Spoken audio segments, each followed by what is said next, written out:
Araky ny efa nitanterana azy teto amin'ny fandarana mahery tao anatin'ny herinandro maromaro ny sisy moa zay dia ho tanterahana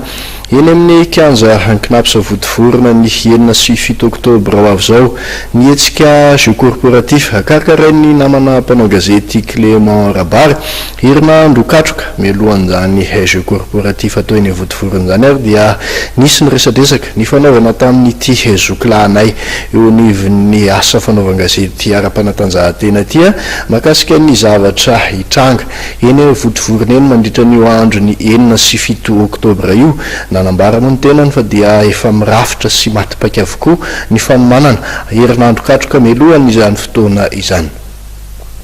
Nivolazanao fa azo lazaina sahady moa n'izao herinandro melo zao fa tena hiavaka izy satria tafiditra amin'ny fankalazana ny 20 taona nisy iny zany corporatif izany ary mahavelogny loatra amin'izao aloha fa manao tromby aloha ireo mpandeha anjara mbola misy foana ireo vaovao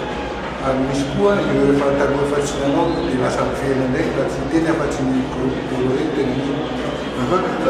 raha iverenana ny hoe zavatra iseho anatin'ny jeu corporatif io hoan'ireo zay mbola lina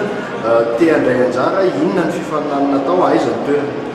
eny vodivorona zany no atao ny oktobra izao ary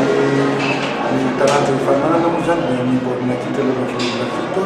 ny basketball ny volleyball mixte zany hoe tsy maintsy misy vehivavy ny boninkazo ny tanka nalaovina telo ny lehilahy nalaovina olona roa ny vehivavy ny tennis simple dia lasy vehivavy ary ny mampiavaka azy dia ny pelote tsara marihana fa ireo mpandeha anjara moa zany dia ray ihany no azo ny ekipa